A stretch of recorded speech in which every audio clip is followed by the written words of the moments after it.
नमस्कार. आजच्या या विशेष चर्चेत आपलं स्वागत आहे. आज अशा विषयाला हात घालणार आहोत, जो धर्मशास्त्राच्या अगदी मुळाशी जातो. हा विषय खरं तर एका रहस्यासारखा आहे. जणू काही आपण एका धर्मशास्त्रीय गुन्ह्याचा तपास करणार आहोत. गुन्हा नाही, पण एक गूढ नक्कीच आहे. आदामच्या आत्म्याचा निर्माता कोण? आपल्याकडे दोन मुख्य शक्यता आहेत. एक, स्वतः देव, आणि दोन, त्याचे देवदूत. आणि या रहस्याची उकल ती देवाच्या न्यायाच्या आणि प्रेमाच्या संकल्पनेवर अवलंबून आहे. अगदी बरोबर. आणि या चर्चेचा उद्देश कोणताही एक अंतिम निकाल देणे नाही, तर आपल्याला मिळालेल्या स्रोतांमध्ये जे वेगवेगळे विचार आणि शक्यता मांडल्या आहेत त्या सोप्या भाषेत समजून घेणे आहे. आपण पाताळातील जीवांची निर्मिती या विषयावर बोलणार आहोत. आणि सुरुवातीलाच एक गोष्ट स्पष्ट करूया. इथे पाताळ किंवा हेडिस म्हणजे नरक नाही. स्रोतांनुसार मृत्यूनंतर मानवी आत्मे जिथे जातात ती जागा म्हणजे पाताळ. तर आपला मूळ प्रश्न आहे, या जीवांची, विशेषतः पहिल्या मानवाची निर्मिती देवाने स्वतः केली की देवदूतांकरवी? चला तर मग या रहस्याच्या तपासाला सुरुवात करूया. पहिला धागादोरा पाहूया. स्रोतांमध्ये असं म्हटलंय की देव सर्वशक्तिमान आहे, पण तो अनेकदा म्हणजे आपली कामं करण्यासाठी देवदूतांचा वापर करतो. ही एक सर्वमान्य गोष्ट आहे. मग हाच तर्क आपण इथे लावू शकतो का? म्हणजे असं होऊ शकतं का की देवदूतांनीच देवाच्या आराखड्यानुसार, त्याच्या प्लॅननुसार आदामचा भौतिक शरीर आणि इतर गोष्टी बनवल्या असतील? ही एक अगदी स्वाभाविक शक्यता आहे आणि स्रोतांमध्ये यावर विचार केलेला दिसतो. यावरून 3 मुख्य दृष्टिकोन समोर येतात. पहिला, देवाने पाताळातील सर्व गोष्टी, अगदी प्रत्येक लहान-सहान गोष्ट स्वतः निर्माण केली. दुसरा, देवाने फक्त आदामचा आत्मा स्वतः निर्माण केला आणि बाकीचं शरीर आणि इतर गोष्टी बनवण्याचं काम देवदूतांना दिलं. आणि तिसरा, देवाने दिलेल्या आज्ञेनुसार आणि आराखड्यानुसार देवदूतांनीच सर्व काही बनवलं. पण मला एक प्रश्न पडतोय. समजा तिसरी शक्यता खरी मांडली की देवदूतांनीच सगळं बनवलं, त्याने काय फरक पडला असता? शेवटी तर ते देवाच्याच आज्ञेनुसार काम करत होते ना, देवाच्याच प्लॅनप्रमाणे. मग काम कोणी केलं याने इतकं काय महत्वाचं आहे? तुमचा प्रश्न खूप महत्वाचा आहे आणि इथेच या चर्चेचं खरं गुपित दडलेलं आहे. वरवर पाहता काहीच फरक पडत नाही.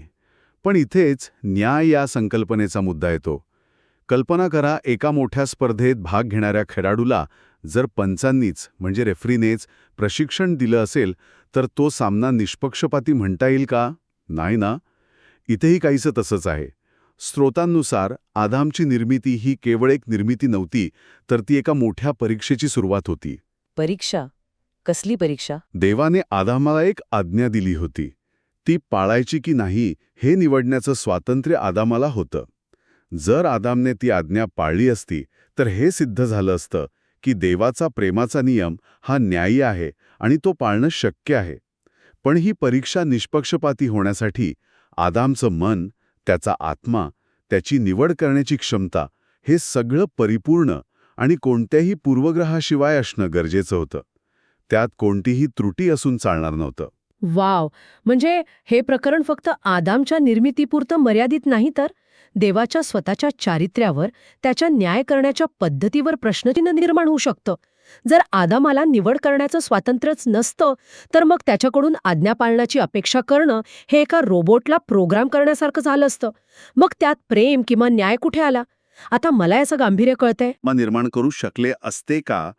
देवदूत स्वतः देवाच्या निर्मितीचा भाग आहेत. ते शक्तिशाली आहेत, पण ते देव नाहीत. मग एक निर्मिती म्हणजे क्रिएशन दुसऱ्या निर्मितीमध्ये ती परिपूर्ण निष्पक्षपातीपणाची क्षमता टाकू शकते का, जी खुद्द निर्मात्याकडूनच येणं अपेक्षित आहे? पण देवदूत तर देवाच्या जवळचे मानले जातात. ते परिपूर्ण नाहीत का? त्यांच्याकडून बनवलेल्या आत्म्यात अशी कोणती त्रुटी राहिली असती ज्यामुळे ही परीक्षा अन्यायकारक ठरली असती? हा एक खूप खोल मुद्दा आहे. स्रोत सांगतायत की न्यायाच्या वेळी माणसाचा आत्मा आणि देवदूतांचा आत्मा यांना समान मानले जाते. यावरून एक तर्क असा मांडला जातो की जर दोघे समान पातळीवर आहेत तर एक दुसऱ्याची निर्मिती कशी करू शकेल? याला समजून घेण्यासाठी एक सोपी उपमा वापरूया. समजा 2 सारखेच कॉम्प्युटर प्रोग्रॅम्स आहेत. एक प्रोग्रॅम स्वतःसारखा दुसरा प्रोग्रॅम लिहू शकत नाही. त्यासाठी एका उच्चस्तरीय प्रोग्रॅमरची म्हणजे त्या प्रोग्रॅमच्या निर्मात्याची गरज असते. देवदूतांनी आदामचा आत्मा बनवला असता तर कदाचित त्यात नकळतपणे त्यांच्या स्वतःच्या मर्यादा किंवा दृष्टिकोन आला असता. परीक्षेच्या निष्पक्षपातीपणासाठी खेळाडू पूर्णपणे स्वतंत्र असायला हवा होता, पंचांपासून वेगळा. ठीक आहे, म्हणजे देवदूत कदाचित परिपूर्ण आत्मा बनू शकले नसते हे स्पष्ट होतंय. पण आत्मा बनवण्याची प्रक्रिया नेमकी आहे तरी कशी? स्रोतांमध्ये आपल्याला याचा काही संकेत मिळतो का? कदाचित मानवाऐवजी प्राण्यांच्या निर्मितीकडे पाहून काही धागेदोरे सापडतील? बरोबर. हाच पुढचा महत्वाचा टप्पा आहे. स्रोत आपल्याला प्राण्यांच्या निर्मितीबद्दल एक मनोरंजक माहिती देतात. उत्पत्तीच्या पुस्तकात असं म्हटलं आहे की देवाने आज्ञा दिली आणि जिवंत प्राणी जमिनीतून उत्पन्न झाले. या जिवंत प्राणीसाठी मूळ हिब्रू शब्द आहे हाय नेफेश. नेफेश या शब्दाचा अर्थ अनेकदा आत्मा म्हणजे सोल असा घेतला जातो. 1 मिनिट थांबा. म्हणजे तुम्ही म्हणताय की प्राण्यांनाही आत्मा असतो? माझ्यासाठी ही खूप नवीन माहिती आहे. मी तर आजपर्यंत समजत होते की आत्मा फक्त माणसांनाच असतो. हे तर माझ्यासाठी पूर्णपणे नवीन आहे. हो, या स्रोतांनुसार प्राण्यांना नेफेश म्हणजेच एक प्रकारचा आत्मा असतो. तो त्यांच्या जीवनाचा आधार आहे. पण इथे एक मोठा फरक आहे.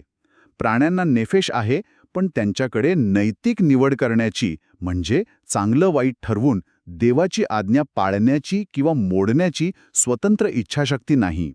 त्यांची प्रवृत्ती नैसर्गिक नियमांनुसार ठरलेली असते. यावरून आपल्याला एक महत्त्वाचा संकेत मिळतो. कोणता संकेत? यावरून असं सूचित होतं की आत्मा म्हणजे नेफेश हा भौतिक घटकांपासून निर्माण केला जाऊ शकतो. जसा प्राण्यांच्या बाबतीत तो जमिनीतून किंवा काही ठिकाणी रक्तातून निर्माण झाल्याचा उल्लेख आहे. म्हणजे आत्मा बनवण्यासाठी कदाचित देवदूतांनाही अडचण आली नसती. पण मानवी आत्म्यात एक अतिरिक्त, एक विशेष घटक आहे जो प्राण्यांमध्ये नाही. आणि तो घटक म्हणजे स्वतंत्र इच्छाशक्ती. अच्छा, आता मला हे कोडं थोडं सुटल्यासारखं वाटतंय. म्हणजे प्राण्यांचा आत्मा आणि मानवाचा आत्मा यात एक मूलभूत फरक आहे. आणि तो फरक म्हणजे स्वतंत्र इच्छाशक्ती. मग ही शक्ती कुठून आली? इथेच तो जीवन श्वास येतो का, जो देवाने आदाममध्ये फुंकला होता? अगदी बरोबर. इथेच हाय नेशामा ही संकल्पना समोर येते. उत्पत्तीच्या पुस्तकात म्हटलं आहे की देवाने जमिनीच्या धुळीपासून आदामला घडवलं आणि त्याच्या नाकपुड्यांमध्ये जीवनश्वास फुंकला. या जीवनश्वासासाठी मूळ हिब्रू शब्द आहे हाय नेशामा. हाच तो निर्णायक घटक आहे जो मानवाला प्राण्यांपेक्षा वेगळा ठरवतो. नेफेश म्हणजे आत्मा प्राण्यांनाही आहे, पण नेशामा फक्त मानवाला दिला गेला. तर मग हे हाय नेशामा म्हणजे नेमकं काय आहे? हीच ती स्वतंत्र इच्छाशक्ती आहे का? या हायनेशामाबद्दल श्रोत्यांमध्ये 4 वेगवेगळ्या कल्पना मांडल्या आहेत आणि त्या सगळ्याच खूप आकर्षक आहेत. पहिली शक्यता हीच स्वतंत्र इच्छाशक्ती आहे. म्हणजे देवाने जणू काही एक चॉईस इंजिन आदममध्ये बसवलं, जे त्याला नैतिक निर्णय घेण्याची क्षमता देतं. दुसरी शक्यता हा मानवी आत्मा म्हणजे स्पिरिट किंवा रुआख आहे, जो आपल्याला भौतिक जगाच्या पलीकडे जाऊन देवाशी जोडतो. तिसरी शक्यता हा आपला विवेक म्हणजे कॉन्शियन्स आहे, जो आपल्याला सतत चांगलं वाईट ओळखायला मदत करतो, आपली आंतरिक नैतिक दिशादर्शक. आणि चौथी शक्यता, जी सर्वात गहन आहे, हा देवाचा आत्मा असू शकतो, म्हणजे देवाच्या स्वतःच्या अस्तित्वाचा, त्याच्या चैतन्याचा एक अंश. पण हे थोडं गुंतागुंतीचं नाही का वाटत?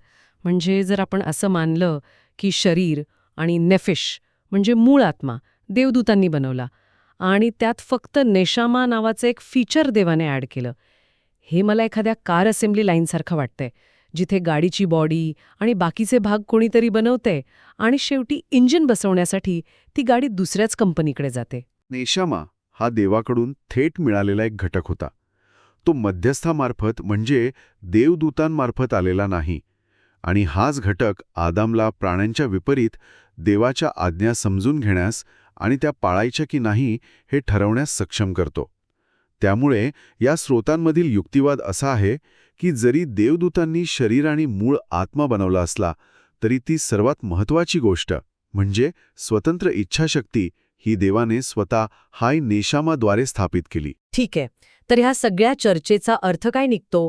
आपण सुरुवात केली होती की आदामला कोणी बनवले, देवाने की देवदूतांनी? आणि आता आपण अशा निष्कर्षापर्यंत पोचलो आहोत की कदाचित दोघांनीही त्यात भूमिका बजावली असेल, पण सर्वात महत्त्वाचा भाग देवाने स्वतः पूर्ण केला. मग जर सर्व काही देवाच्याच आज्ञानुसार आणि आराखड्यानुसार झाले असेल, तर अंतिम निर्माता कोण? इथेच या चर्चेला एक अंतिम आणि स्पष्ट उत्तर मिळतं. स्रोतांनुसार, विशेषतः नवीन करारातील लिखाणात, जसे की योहान 1 आणि कोलोसेकर 1 मध्ये पुत्राची म्हणजेच येशूची भूमिका स्पष्ट केली आहे. तिथे स्पष्टपणे म्हटलं आहे की सर्व सृष्टी त्याच्याद्वारे म्हणजे पुत्राद्वारे निर्माण झाली आणि त्याच्यामुळेच टिकून आहे. अगदी देवदूतही ज्यांच्या निर्मिती करण्याच्या शक्यतेवर आपण चर्चा करत होतो ते स्वतः पुत्राद्वारेच निर्माण झाले आहेत. वा, म्हणजे आपण निर्मितीच्या प्रक्रियेतील लहान-सहान तपशिलांवर चर्चा करत होतो, पण अंतिम सत्य हे आहे की निर्मितीचा उगम एकच आहे. अगदी बरोबर. त्यामुळे निर्मितीची प्रक्रिया प्रत्यक्ष देवाने केली की अप्रत्यक्षपणे देवदूतांमार्फत याचा अंतिम उगमावर काहीही परिणाम होत नाही. तो देवच आहे. या स्रोतांमधील चर्चा ही निर्मितीच्या उगमाबद्दल नाही, तर ती निर्मितीच्या पद्धतीबद्दल आहे. आणि ही पद्धत महत्त्वाची आहे, कारण ती देवाच्या न्यायाच्या आणि मानवाच्या स्वातंत्र्याच्या संकल्पनेशी जोडलेली आहे. अंतिम निर्माता देवच आहे, यावर या स्रोतांमध्ये कोणताही वाद नाही. तर आज आपण या गहन प्रश्नाचा जवळपास सर्व बाजूंनी आढावा घेतला. आदामचा आत्मा देवाने स्वतः निर्माण केला की देवदूतांकरवी, या प्रश्नाच्या मुळाशी जाताना आपण पाहिले की याचं उत्तर देवाच्या न्यायाच्या वैधतेसाठी किती महत्त्वाचं आहे. त्यासाठी आवश्यक असलेली परिपूर्ण आणि स्वतंत्र इच्छाशक्तीची संकल्पना आपण समजून घेतली. प्राण्यांचा आत्मा म्हणजेच हाय नेफेश आणि मानवाला मिळालेला विशेष हाय निशामा यातील फरकाने या चर्चेला अधिक सखोल केले. हो. आणि जाता जाता ऐकणाऱ्यांसाठी एक विचार सोडून जातो, जो या स्रोतांमध्ये उपस्थित केला आहे, पण त्याचं पूर्ण उत्तर दिलेलं नाही. आजची आपली सगळी चर्चा पहिल्या आदामच्या आत्म्याच्या निर्मितीवर होती. पण आदामच्या वंशजांच्या म्हणजे आपल्या सगळ्यांच्या आत्म्यांचं काय? ते प्रत्येक वेळी गर्भधारणेच्या वेळी नव्याने निर्माण होतात की ते आदामसोबतच आधीपासून कुठेतरी अस्तित्वात होते? हां, तर आणखी एक मोठा प्रश्न आहे. हो. आणि याला जोडून स्रोतांमध्ये एक वचन आहे, ज्यात देव म्हणतो की मी तुला गर्भात घडवण्याआधीच ओळखत होतो. जर देव प्रत्येक आत्म्याला जन्माच्या आधीपासूनच ओळखतो, तर याचा आपल्या आत्म्याच्या उगमाबद्दल आणि त्याचा काळातील प्रवासाबद्दल काय अर्थ निघतो? हा एक असा प्रश्न आहे जो आपल्याला आत्म्याच्या आणि अस्तित्वाच्या आणखी खोल रहस्यांकडे घेऊन जातो. यावर विचार करायला नक्कीच हरकत नाही.